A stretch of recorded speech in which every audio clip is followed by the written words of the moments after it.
नई दिल्ली में एक बैठक हुई जिसमें सोनिया गांधी, राहुल गांधी, प्रियंका गांधी, मल्लिकार्जुन खड़गे, सारे बड़े नेता मौजूद थे। यह बैठक थी कांग्रेस पार्टी की वर्किंग कमेटी की, जिसमें 2024 के चुनाव को लेकर फैसले किए जाने थे। लेकिन हुआ क्या? कुछ नहीं। इस बैठक में कांग्रेस को तय करना था कि क्या मल्लिकार्जुन खड़गे को प्रधानमंत्री पद का चेहरा बनाना है। क्या फैसला हुआ? नहीं। सीट शेयरिंग को लेकर कांग्रेस पार्टी क्या आगे बढ़ी? नहीं। ले देकर बात फिर हुई तो राहुल गांधी पर। कांग्रेस पार्टी राहुल गांधी को एक बार फिर लॉन्च करेगी। इस बार राहुल गांधी की एक और भारत जोड़ो यात्रा निकलने वाली है। दूसरी ओर भारतीय जनता पार्टी है, जिसकी भी एक बैठक कल होनी। वहां सब कुछ पहले से तय है। उम्मीदवार भी पार्टी इस बार और पहले तय कर देगी। प्रचार भी जल्दी शुरू कर दिया जाएगा। नरेंद्र मोदी की गारंटी वाली गाड़ी पहले से ही दौड़ रही है। अब अगर देर से ही सही, विपक्ष अगर सभी 543 सीटों पर मोदी के उम्मीदवार के सामने एक संयुक्त उम्मीदवार उतार देता है तो चुनाव में क्या होगा, आपको बताते हैं। क्या 24 के लिए वोटर्स ने मोदी को ही अपना पीएम सेलेक्ट कर लिया? राहुल को एक बार फिर रिजेक्ट कर दिया, खड़गे को भी नेग्लेक्ट कर दिया। क्या इसीलिए मोदी विरोधी गुट ने शोर शराबे हंगामे का 24 वाला प्री चुनावी सीजन लॉन्च कर दिया? मोदी को हराने के लिए, मोदी को हटाने के लिए विरोधी क्या क्या करेंगे, कितना नीचे गिरेंगे, किस हद तक जाएंगे? राहुल कितना झूठ फैलाएंगे, इंडी अलायंस वाले कितनी अफवाह उड़ाएंगे, कितना शोर मचाएंगे, कितना माहौल बनाएंगे? कांग्रेस के नेता कैमरे पर आएंगे, प्रोटेस्ट मार्च में दाएं बाएं देखकर मुस्कुराएंगे। क्या 24 में राहुल को वो ऐसे जिताएंगे? खड़गे 12 मिनट का प्रोटेस्ट करके भी 12 सीट क्यों नहीं ला पाएंगे? क्या विरोधियों की लाख कॉन्स्पिरेसी थ्योरी के बावजूद 24 में मोदी ही आएंगे? विरोधी तख्ती दिखाएंगे। सबके हाथ में एक जैसी ही तख्ती पकड़ाएंगे। तख्ती दिखा दिखाकर चिल्लाएंगे। एक कैमरे से दूसरे कैमरे पर जाएंगे। लोकतंत्र की हत्या बंद करो, लोकतंत्र का मर्डर मत करो। याचना नहीं, अब रण होगा। मोदी के खिलाफ जंग भीषण होगा। क्या ऐसे ऐसे पोस्टर दिखाकर इंडी अलायंस वाले मोदी को हराएंगे? या फिर इस सियासी स्टंट की वजह से विरोधी खुद हार जाएंगे? क्या देश के वोटर को विपक्ष की खिचड़ी सरकार नहीं, मोदी को ही लाना है? इंडी अलायंस को 24 के बाद भी तड़पाना है? ऐसा कौन सा डेटा आया है जो इंडिकेट कर रहा है कि 24 में इंडी अलायंस साफ हो जाएगी, पब्लिक मोदी की ही हैट्रिक बनाएगी? इसका एक जवाब मोदी स्टाइल ऑफ पॉलिटिक्स है, जो विरोधियों पर 21 है। अब विरोधियों की पहले वाली टैक्टिक नहीं चलेगी। जीत तो मोदी की नई ट्रिक से ही मिलेगी। तो नरेंद्र मोदी जी की सरकार में, तो मोदी सरकार में उसकी गारंटी हुई। मोदी ने एक तीर से 28 पार्टियों वाले इंडी अलायंस का सपना कैसे चूर चूर कर दिया? हैट्रिक के लिए कौन सा नया ट्रिक इस्तेमाल किया? फुल डिटेल आगे देंगे। लोकतंत्र की हत्या बंद करो। मगर उससे पहले विरोधी खेमे में फैला अनरेस्ट देख लीजिए। सब के सब निकले तो थे मोदी के खिलाफ प्रोटेस्ट करने, लेकिन यहां प्रोटेस्ट कम, विपक्षी एकता के नाम पर मोदी विरोधी खिचड़ी पक रही थी। वही घिसी पिटी लाइन, वही पुराने पोस्टर्स, वही पुरानी तख्तियां, वही पुराने चेहरे। सब पहले से तय था। सामने लोकतंत्र बचाव वाला बैनर होगा, बीच में कांग्रेस अध्यक्ष दिखेंगे, अगल बगल बाकी नेताओं का जमावड़ा होगा। कोई पोस्टर पकड़ेगा, कोई पोस्टर के पीछे पैदल मार्च करेगा, तो कोई पीछे से तख्तियां लहराएगा। एक बैनर को 5 पार्टियों के नेता पकड़ेंगे और कैमरा देखते ही मोदी पर टूट पड़ेंगे। अंदर लोकतंत्र कुचला जा रहा है, लोकतंत्र की हत्या की जा रही है। हम लोग सस्पेंड कर दिए गए हैं। नहीं, ये लोकतंत्र की हत्या है, संविधान का अपमान है। ये लग रहा है कि इस देश में इमरजेंसी है। बुलडोज सरकार चला रही है, ये लोकतंत्र की हत्या है। ये आपका जो दिन है, जो तरीका है, वो इतिहास में काले पन्नों की तरह याद किया जाएगा। आप पक्ष वालों के लिए अलग कानून बनाएं और विपक्ष वालों के लिए अलग, तो ये पूरी दुनिया देख रहा है कि आप किस तरह से लोकतंत्र को खतरे में डाल रहे हैं। 6 मिनट में बिल पास हो रहा है, ये लोकतंत्र है। 150 सांसदों को निलंबित कर दिया। मदर ऑफ डेमोक्रेसी को मोदी जी जिबा कर रहे हैं, कत्ल कर रहे हैं। जब सरकार सारी मान्यताओं को, मूल्यों को, लोकतांत्रिक संस्थाओं को ध्वंस करने पर आमादा हो जाती है तो लोग सड़क पर ही आते हैं। क्या करे, मजबूर कर रही है सरकार। सदन में बोलने का मौका नहीं देते तो क्या करे, मजबूरन में बाहर आने पड़े। देश की आवाज दबाई जा रही है। देश में प्रजातंत्र को बुलडोजर के नीचे रौंद दिया गया है। देश के संविधान का गला घोट दिया गया है।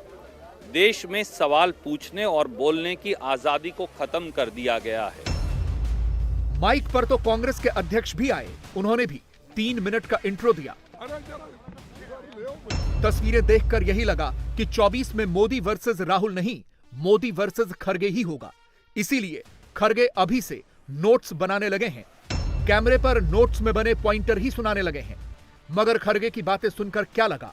ये लगा कि इंडी अलायंस को अभी से डर है, मोदी पर फिलहाल 24 में कोई खतरा नहीं है।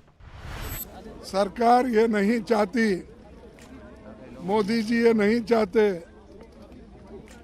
और सदन के मुखिया है वो भी नहीं चाहते कि सदन चले। अगर आप सदन में नहीं बोलेंगे तो कहाँ बोलेंगे? ये दुर्दैव है कि शाह साहब भी वहाँ पर नहीं आए हाउस में और प्रधानमंत्री नहीं आए। This is very bad. That's will warn the government. Such things will happen in future also. He should not think that permanently 100 years he is going to live. अगर यही है तो सबको बाहर डाल के तुम अकेले ही करो। वैसे गुरुवार को एक और दिलचस्प बात हुई, क्योंकि राहुल मोदी विरोधी प्रोटेस्ट मार्च से गायब थे, कहीं नहीं दिखे। वो दिखे CWC की मीटिंग में, साथ में सोनिया गांधी भी थी, प्रियंका भी थी। यहां भी 24 वाली स्ट्रेटजी पर ही चर्चा हुई। मगर उससे पहले प्रियंका ने अपनी टाइमलाइन पर मोदी के खिलाफ जो लाइन फिट की, उसके शब्द थे, भाजपा के राज में संसद, सरहद, सड़क, समाज कुछ भी सुरक्षित नहीं है। इसका एक ही मतलब निकलता है, लोकतंत्र के मंदिर के अंदर बुलडोजर चलाया जा रहा है। लोकतंत्र पर मोदी पर हमला नहीं रुकेगा, 24 तक ऐसे ही चलता रहेगा। सारे विरोधी मिलकर मोदी पर शब्दों के बाण छोड़ेंगे। मगर क्या इससे कांग्रेस का या फिर इंडी अलायंस वालों का वोट बढ़ेगा? यह समझने के लिए आपको कुछ फिगर्स दिखाते हैं। 1978 से लेकर 2023 तक देश में जितने भी 280 विधानसभा चुनाव हुए हैं, उनमें से 210 यानी करीब 75% चुनावों में क्लियर मेजोरिटी की सरकार बनी है। इन 210 चुनावों में से 133 चुनाव उस पार्टी ने संपूर्ण बहुमत से जीते जो चुनाव में अकेले लड़ी। 210 में से 77 चुनाव जीतने वाले वो दल थे जिन्होंने चुनाव से पहले प्री पोल अलायंस बनाया। इसका मतलब यह हुआ कि अब क्लियर वर्डिक्ट का ही जमाना है, और यह सिर्फ विधानसभा चुनाव तक सीमित नहीं है, असर लोकसभा चुनाव पर भी पड़ता है। और मोदी की लीडरशिप में बीजेपी अब कैसे एक डोमिनेंट फोर्स बन चुकी है, कुछ आंकड़ों से यह भी समझिए। 5 साल का जो पीरियड 2023 में खत्म हुआ, उन 5 सालों में भी जिन राज्यों में चुनाव हुए, वहां भी पब्लिक ने क्लियर वर्डिक्ट ही दिए।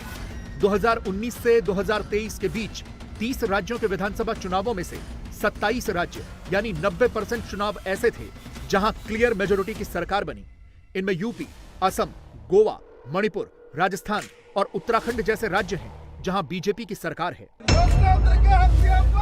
इस विश्लेषण से यह पता चलता है कि आज की तारीख में वोटर जिसको भी वोट दे रहा है, छप्पर फाड़ के दे रहा है, और फायदा मोदी को ही हो रहा है। वोटर समझ रहा है कि उसे हर बात पर तख्तियां लेकर घूमने वाली खिचड़ी सरकार नहीं चाहिए, और यह बात तो 14 के बाद ही देश का वोटर समझ चुका है। बस मोदी विरोधी नेता नहीं समझे। कंफ्यूज वोटर नहीं है, मोदी विरोधी गुट के नेता कंफ्यूज हो रखे हैं, इसीलिए मोदी को दिन रात गाली दे रहे हैं। वो अभी भी पोस्टर बनाने में ही बिजी हैं। ये लोकतंत्र की रीत नहीं है, लेकिन इस देश में लोकतंत्र नहीं बचा है। 143 सांसदों को जिस बेरहमी से निकाल दिया, कुचल दिया लोकतंत्र।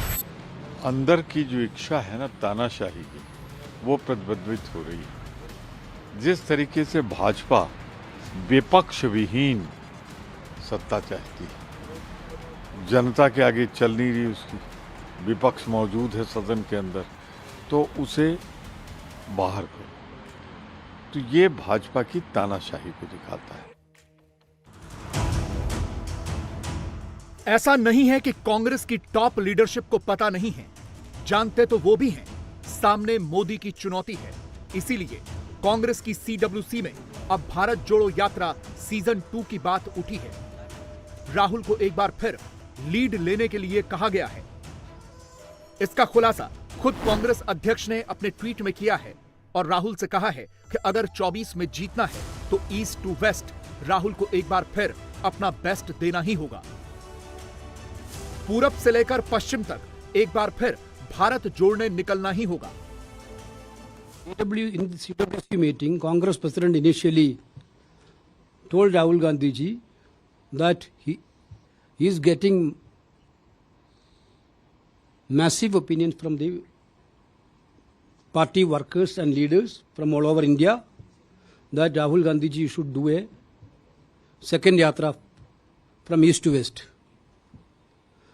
After that, all the CWC members unanimously also requested to Rahul Gandhi also to do the yatra.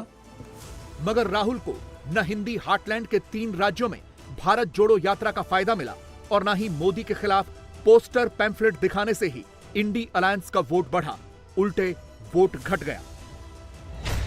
हां, यह जरूर है कि अक्टूबर 2022 में खरगे के कांग्रेस अध्यक्ष बनने के बाद कांग्रेस को कर्नाटक और तेलंगाना में जीत मिली है, मगर 24 के लिए पीएम की रेस में आए खरगे क्या पॉपुलैरिटी के पिच पर मोदी को टक्कर दे सकते हैं?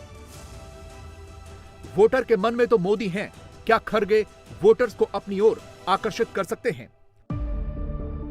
फिलहाल तो इसका जवाब है नहीं, और यह बात अलग अलग सर्वे से भी पता चलती है। 2023 के फरवरी के एक सर्वे में जिस एनडीए की टैली 286 थी, अगस्त 2023 आते आते वो टैली 306 सीटों पर पहुंच गई और 3 राज्यों के नतीजे आने के बाद इसमें और इजाफा हो गया है। बीजेपी तो अब अकेले अपने दम पर 350 प्लस सीटें जीतने का क्लेम करने लगी है।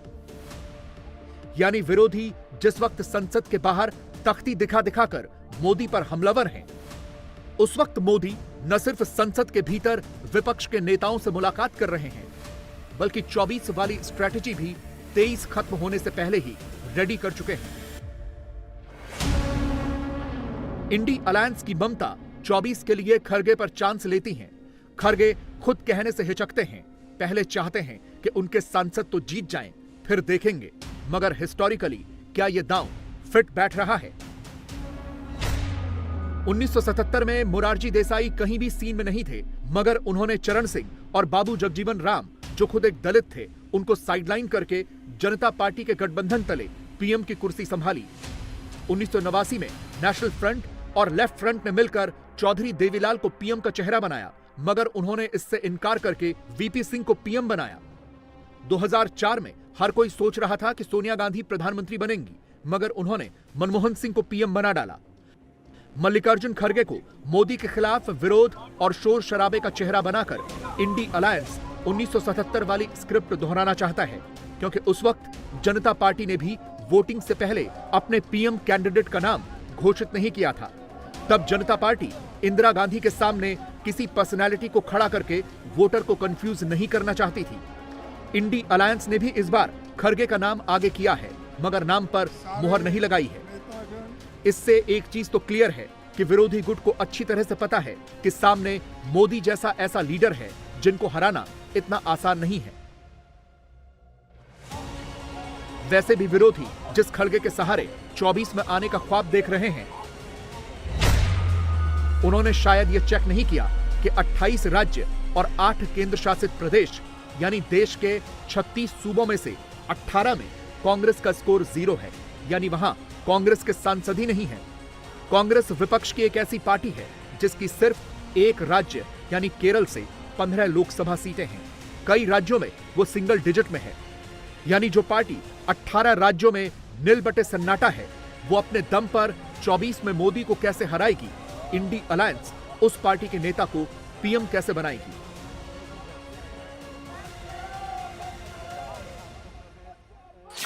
किसको छोड़ा है इस कांग्रेस पार्टी ने? किसको छोड़ा है इन इंडी अलायंस वालों ने?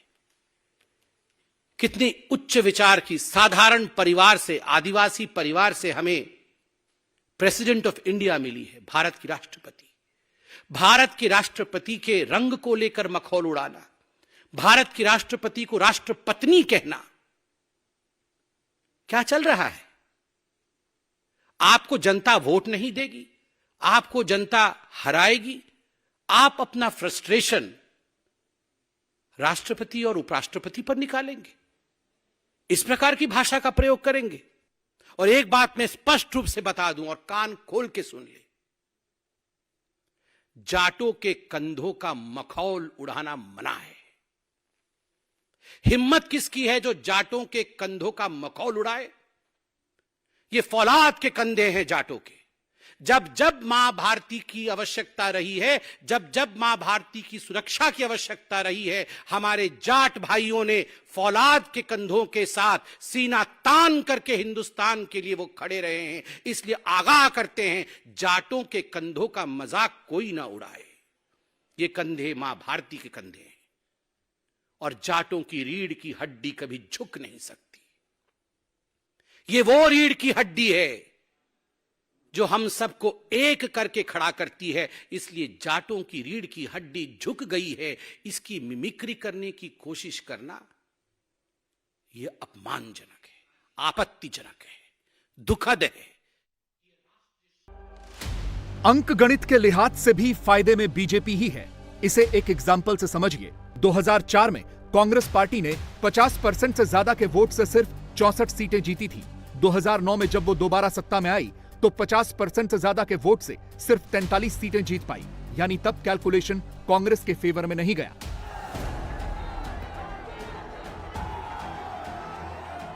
भारत के चुनाव में जो पार्टी लैंडस्लाइड विक्ट्री हासिल करती है, उसे आमतौर पर 50% से ज्यादा वोट कई सीटों पर मिलते हैं। इसे कुछ एग्जाम्पल से समझिए। 1971 में जब इंदिरा गांधी ने लैंडस्लाइड जीत हासिल की तो 262 सीटों पर 50% से ज्यादा वोट कांग्रेस को मिले।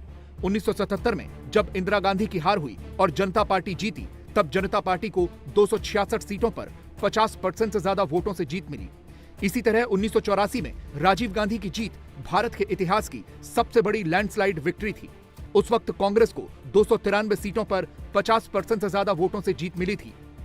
मोदी ने बिल्कुल इसी तरह की लैंडस्लाइड विक्ट्री 14 और 19 में हासिल की थी।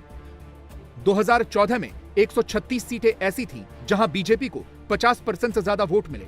2019 के चुनाव में ऐसी सीटों की संख्या 136 से बढ़कर 224 हो गई, जहां मोदी ने 50% से ज्यादा वोट हासिल किए।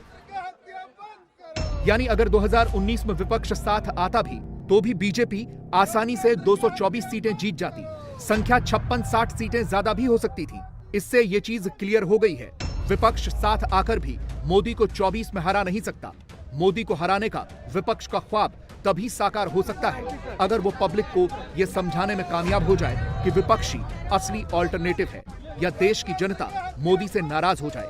मगर क्या ऐसा हो सकता है? मैं भी सांसद हूं, हमें भी अपने क्षेत्र की समस्या रखनी है। वो भी सांसद है, वो भी अपने क्षेत्र की समस्या रखे।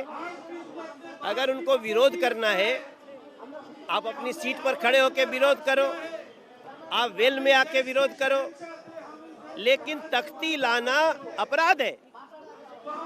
आप अपराध करेंगे तो आपको सजा मिलेगी। वो कहते हम नहीं करने देंगे। तो हमारी रक्षा हो, इसलिए लोकसभा स्पीकर से हमने पुकार किया कि संसद को डिस्टर्ब करने वालों को सस्पेंड करिए। अगर छिछोरी हरकत करके, किसानों के बेटे का अपमान करके जो ये बराबर आदत पड़ गई है राहुल गांधी को, वो अगर आगे बढ़ना चाहते हैं तो हम देश की जनता के दरवाजे, किसानों के दरवाजे, ओबीसी समाज के दरवाजे, देश के लोगों के दरवाजे, हमारे अध्यक्ष के साथ, वीरेंद्र सचदेवा के साथ मनोज तिवारी खड़ा है और दिल्ली के घर घर तक पहुंचाएगा। इनको सजा मिलनी चाहिए। जवाब है नहीं, क्योंकि आज की तारीख में मोदी देश के एक ऐसे नेता हैं जो बीजेपी से भी ज्यादा पॉपुलर हैं। हिंदी हार्टलैंड के 3 राज्यों के नतीजों ने यह साबित किया है, भारत में जब भी किसी पार्टी को लैंडस्लाइड जीत मिली है तो उस पार्टी को अपने सबसे बड़े चेहरे के दम पर जीत मिली है। बीजेपी के केस में वो चेहरा मोदी है। जो विपक्ष एक कुनबा बनाकर मोदी को हराने वाले प्लान पर काम कर रहा है, वो ये भूल जाता है कि देश के लोगों को खिचड़ी सरकार नहीं, स्टेबल और मजबूत सरकार चाहिए। इसे थर्ड फ्रंट यानी नॉन बीजेपी और नॉन कांग्रेस के उदाहरण से भी समझिए। मोरारजी देसाई, चरण सिंह, वीपी सिंह, चंद्रशेखर, देवेगौड़ा, इंद्र कुमार गुजराल, इन सब में एक चीज कॉमन थी और वो ये कि इनकी सरकार 1 साल से ज्यादा नहीं चली। भारत के वोटर्स को लगता है कि सरकार तभी अपना कार्यकाल पूरा कर सकती है अगर उसे कोई राष्ट्रीय पार्टी चला रही हो, फिर चाहे वो बीजेपी हो या कांग्रेस। और मोदी सरकार के 2 टर्म ने साबित किया है, पब्लिक का मोदी पर भरोसा घटा नहीं, पहले से ज्यादा बढ़ा है।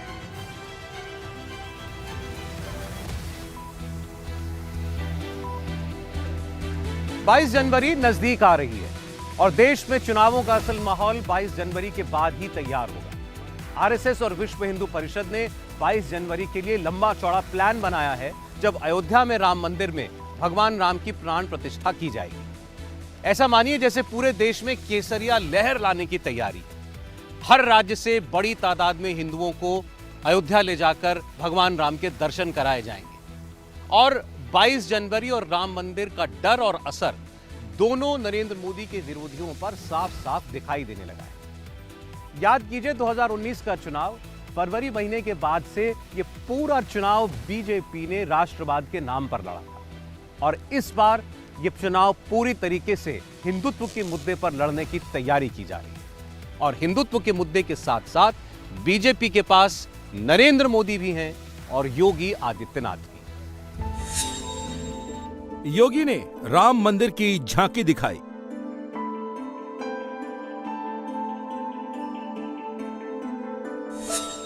बाईस को मोदी पूरा राम मंदिर दिखाएंगे। अखिलेश राहुल को 2024 क्यों दिखने लगा?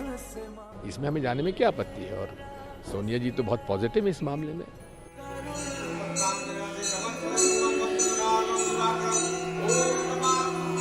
सब उनके शरण में जाते हैं। आप उन्हें भगवान मानती हैं, मैं इमामुल हिंद कहता हूं। योगी के मन में राम रचे बसे हैं। मंदिर निर्माण और राम नगरी के विकास में कोई कमी न रह जाए, योगी को इसी की चिंता लगी रहती है। तभी तो वो हर महीने 2 चक्कर अयोध्या के लगाते हैं। इस बार योगी ने राम मंदिर के पहले तल पर चढ़कर निर्माण कार्यों को चेक किया। मंदिर का कोना कोना देखा। 4.5 घंटे के दौरे में अयोध्या के विकास कार्यों को बारीकी से देखा। संतों के साथ बैठक की। उससे पहले रामलला के दर्शन किए और हनुमान गढ़ी में पूजा पाठ की।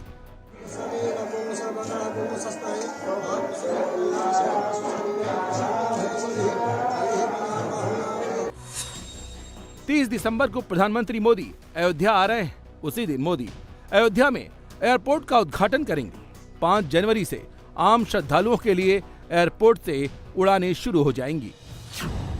दिल्ली से सिर्फ 80 मिनट में रामलला के दर्शन करने लोग अयोध्या पहुंच जाएंगे। इसके अलावा देश के मशहूर मंदिरों के दर्शन भी उन्हें अयोध्या में मिल जाएंगे। इसके लिए सरयू तट के किनारे 50 एकड़ में राम मंदिर संग्रहालय बनाया जा रहा है। मोदी योगी राज में अयोध्या से औरंगजेबी सोच की तमाम निशानियों को मिटा दिया गया है। अयोध्या पूरी तरह से राम के रंग में रंग गई है। राम पथ और भक्ति पथ को देखकर ऐसा लगता है जैसे सचमुच राम राज आ गया है।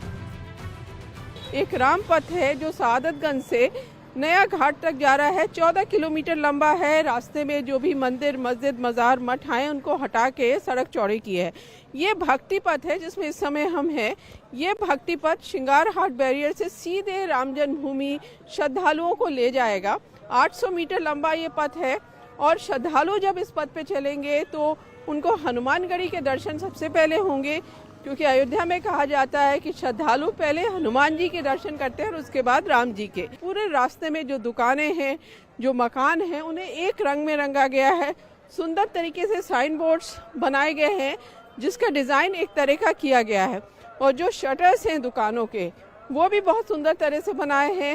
एक तरह के शटर्स एक कलर में, जिसमें किसी में शंख बना है, किसी में स्वास्तिक है, किसी में साधु संत हैं, तो किसी में भगवान राम की तस्वीर है। तो इस तरह से पूरे इस रास्ते को सजाया गया है। 500 साल बाद रामलला अपने मंदिर में होंगे विराजमान। प्रधानमंत्री मोदी 22 जनवरी को करेंगे उद्घाटन। 500 साल के लंबे इंतजार के बाद सनातन की पताका अयोध्या में शान से लहराएगी जब मोदी 22 जनवरी को राम मंदिर का उद्घाटन करेंगे।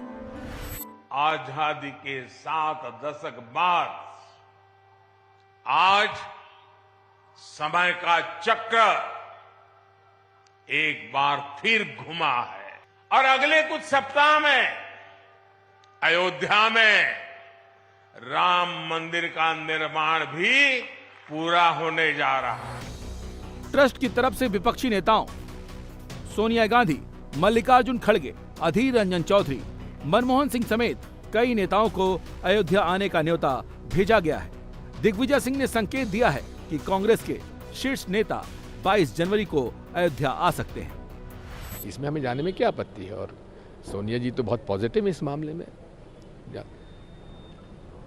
निमंत्रण मिला है, या तो वो जाएंगी या डेलीगेशन हमारा जाएगा। जो सच्चे भक्त हैं, चाहे मुरली मनोहर जोशी हो, चाहे अडवाणी जी हो, चाहे दिग्विजय सिंह हो, उनको निमंत्रण नहीं जाएगा। अब बीजेपी सवाल उठा रही है कि राम को काल्पनिक चरित्र बताकर उनके अस्तित्व को नकारने वाली कांग्रेस अचानक राम भक्त क्यों होने लगी है। दरअसल 2007 में कांग्रेस ने राम सेतु मामले में सुप्रीम कोर्ट में एक हलफनामा दिया था।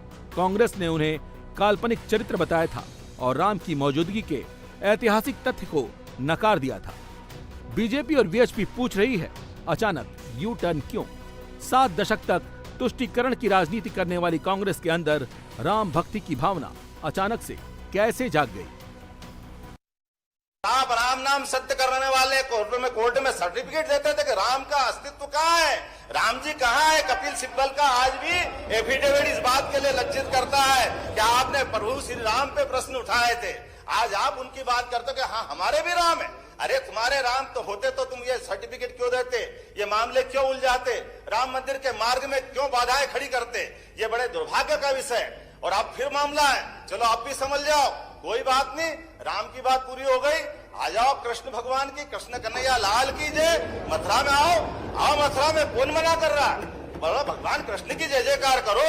ये हमारी सरकार है। मध्य प्रदेश के अंदर भगवान कृष्ण के जहां जहां पांव पड़े, जहां जहां लीला रची है, चाहे अपना उज्जैन जहां उन्हें 64 कला 14 विद्या सीखी, या आपका धार का पास का अमझेरा जहां रुक्मी के साथ उनका युद्ध हुआ, या जाना पाओ इंदौर के पास की वो पहाड़ी जहां परशुराम जी भगवान को सुदर्शन चक्र देते हैं, वो सारे स्थान तीर्थ के रूप में डेवलप करेंगे। ये हमारी सरकार का निर्णय है। 2019, 2022 और 2023 में तुष्टीकरण की राजनीति ने कांग्रेस को हिंदी पट्टी में हाशिए पर ढकेल दिया। 2019 के लोकसभा चुनाव में कांग्रेस सिर्फ 1 लोकसभा सीट जीत पाई। अमेठी का गढ़ भी बीजेपी के हाथों गवा बैठी। 2022 के विधानसभा चुनाव में उसे सिर्फ 2 सीटें मिली। कांग्रेस का वोट शेयर 2.33% पर आ गया। 7 दशक में सनातन विरोधी राजनीति और तुष्टीकरण की राह पर चलने का हश्र कांग्रेस देख चुकी है। लिहाजा 2024 से पहले अपना ट्रैक चेंज करना राहुल, प्रियंका और सोनिया की सबसे बड़ी मजबूरी है, क्योंकि चुनावी हिंदू बनकर वोट मांगने से कांग्रेस का कल्याण यूपी, बिहार, एमपी, राजस्थान में नहीं होने वाला है। ये बात उनकी समझ में आ गई है। राम नाम जपना, हिंदू वोट अपना। हिंदी पट्टी के राज्यों में जीतना है तो राम नाम जपना है, वरना राम नाम सत्य होते देर नहीं लगेगी। 2024 में राहुल को अमेठी की टेंशन है और रायबरेली की सीट बचाने का दबाव भी। इसीलिए 16 साल पहले राम को नकारने वाली कांग्रेस अब अयोध्या से कनेक्शन जोड़ने को तैयार बैठी है। हालांकि अब भी हालत कुछ वैसी ही है, रस्सी जल गई, ऐठन नहीं गई। अगर ऐसा नहीं होता तो कांग्रेस ये नहीं पूछती बीजेपी कौन होती है राम मंदिर का क्रेडिट लेने वाली। अगर भाजपा वाले कह रहे हैं कि न्योता हमने भेजा है तो भगवान से मिलने के लिए न्योते की जरूरत नहीं है। दूसरा, अयोध्या जाने के लिए भाजपा का पेटेंट नहीं है मंदिर कि हमें उनका न्योता मिलेगा तो हम जाएंगे। तीसरा, भगवान हम सबके हैं, किसी ने भगवान जी का पेटेंट नहीं कराया। चौथा, कि हम अयोध्या में जाके राम जी को पूछते हैं, दिल में पूछते हैं, घर में पूछते हैं, कि हम राम जी की मूर्ति के साथ पूछते हैं। ये हमारा राइट है, हमको जैसे मन करेगा हम वैसे पूजेंगे। भाजपा बोलेगी यहाँ आ जाओ, यही नहीं आ जाओ, ये भगवान को मानने के लिए ये आप अपनी तानाशाही नहीं चला सकते हैं। अगर ये इन्विटेशन वहाँ के जो अयोध्या की संस्था उन्होंने दिया है, हम उसका बिल्कुल सम्मान करते हैं और ये हमारी पार्टी और हमारे लीडर तय करेंगे, उनकी श्रद्धा तय करेगी कि उनको राम जी की पूजा किस वे से करनी है। अखिलेश को भी न्योते का इंतजार है। 33 साल बाद भूल सुधार या 24 का हेडर। तुष्टीकरण की राजनीति की मास्टर माने जाने वाली समाजवादी पार्टी भी अब यू टर्न ले चुकी है। अखिलेश यादव भी न्योता मिलने पर अयोध्या जाकर सब परिवार दर्शन को तैयार बैठे हैं। वजह एक ही है, हिंदू वोट का रिमोट अब राम मंदिर बन चुका है। 2019 में अखिलेश की पार्टी सिर्फ 5 सीटों पर सिमट गई थी। बाद में रामपुर और आजमगढ़ के किले भी बीजेपी ने ध्वस्त कर दिए। 2024 में राम भक्ति अखिलेश की मजबूरी है, क्योंकि यूपी में लड़ना है तो सनातन वोट भी जरूरी है। रामचंद्र जी एक बहुत बड़ी शख्सियत है, करोड़ों करोड़ों लोगों की उसमें आस्था है। मुसलमान लोग भी उनकी इज्जत करते हैं। हम अपने मामूली मफादों के लिए, वोट के लिए रामचंद्र जी को इस तरह से इस्तेमाल हमें नहीं करना चाहिए। ये उनके डेकोरम के खिलाफ है ये बात। अगर बुलाएंगे तो जरूर जाएंगे, मन से जाएंगे। यकीन तो आप ये मत समझिए कि रामचंद्र जी का ठेका बीजेपी ने ले रखा है। लेकिन 1990 में राम भक्तों पर गोलियां चलाने का पाप आसानी से नहीं छूटने वाला। 1989 में भी मुसलमानों को खुश करने के लिए मुलायम सिंह यादव ने शंकराचार्य स्वरूपानंद सरस्वती को गिरफ्तार कराने की गलती की थी। बीपी सिंह के कहने पर स्वरूपानंद सरस्वती राम मंदिर का शिलान्यास करने अयोध्या जा रहे थे। बीच रास्ते में मुलायम ने शंकराचार्य को गिरफ्तार करवा दिया था। 2024 के लिए अखिलेश के पास मुद्दों का इतना अकाल है कि उन्हें योगी सरकार को घेरने के लिए सांड की तस्वीर पोस्ट करनी पड़ रही है। हिंदू वोटर को रिझाने के लिए अपने मुस्लिम सांसद एसटी हसन से रामलला को इमाम हिंद बुलाना पड़ रहा है। वो तो कहा गया था ना, मुलायम जी ने गोलियां चलवाई। सुप्रीम कोर्ट ने साबित कर दिया कि उस वक्त जो हुआ था सही हुआ था, क्योंकि सुप्रीम कोर्ट ने कहा कि 6 दिसंबर 1992 में जो कुछ हुआ था वो एक आपराधिक गतिविधि थी। सब उनके शरण में जाते हैं। आप उन्हें भगवान मानती हैं, मैं इमाम हिंद कहता हूं, तो लेकिन उनको कंट्रोवर्सी में अल्लाह के वास्ते मत डालिए। अखिलेश, राहुल, प्रियंका 2024 से पहले राम मंदिर पर अपना स्टैंड बदलने को क्यों मजबूर हुए हैं? दरअसल मंदिर के रास्ते सनातन की राजनीति को आगे बढ़ाने से हिंदू वोट बैंक का बड़ा चंक बीजेपी से जुड़ चुका है। 2014 में अपर कास्ट का 54% वोट बीजेपी को मिला था। 2019 में 61% अपर कास्ट हिंदुओं ने बीजेपी को वोट दिया। 2014 में अपर ओबीसी का 30% वोट बीजेपी को मिला, जो 2019 में बढ़कर 41% हो गया। 2014 में बीजेपी को लोअर ओबीसी का 43% वोट मिला, जो 2019 में बढ़कर 48% हो गया।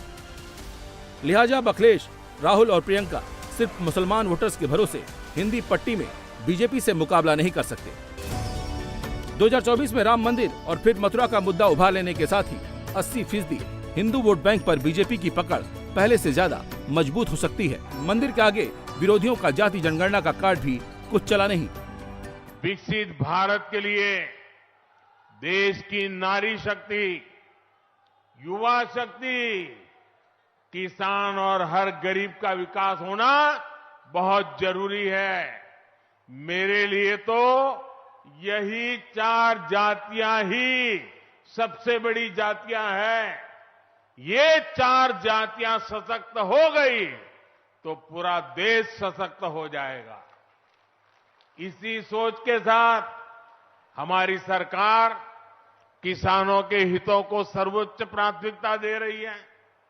पीएम किसान सम्मान निधि के माध्यम से देश के हर किसान के बैंक खाते में अब तक 30,000 रुपये जमा कराए जा चुके हैं।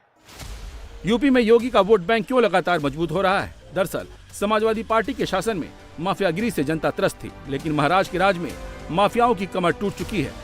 प्रयागराज में अतीक की बेनामी प्रॉपर्टी पर गरीबों के लिए मकान बनाने के बाद योगी सरकार अब लखनऊ के डालीगंज में माफिया मुख्तार अंसारी की प्रॉपर्टी पर गरीबों के फ्लैट बनाने जा रही है। लखनऊ के डालीगंज में मुख्तार की 20,000 स्क्वायर फीट जमीन पर 72 फ्लैट बनाए जाएंगे। लखनऊ का ये पॉश इलाका है डालीबाग और यहाँ ये बेनामी संपत्ति माफिया मुख्तार अंसारी की थी, जिसे गाजीपुर के डीएम ने सीज किया था। यहाँ बोर्ड भी लगा है कि गुंडा एक्ट के तहत ये बेनामी प्रॉपर्टी सीज की गई है। अब ये ज़मीन लखनऊ विकास प्राधिकरण को मिल गई है और अब योगी सरकार इस 20,000 स्क्वायर फीट बड़ी जमीन पर गरीबों के लिए सस्ते फ्लैट बनाएगी। अब एलडीए यहाँ 2 टावर बनाएगा जिसमें 4-4 मंजिल होगी। 72 फ्लैट्स बनाए जाएंगे जो गरीबों को दिए जाएंगे। एक की कीमत ऐसा कहा जा रहा है कि करीब 4.5 लाख रुपए आएगी, जबकि ये बहुत लखनऊ का महंगा इलाका है।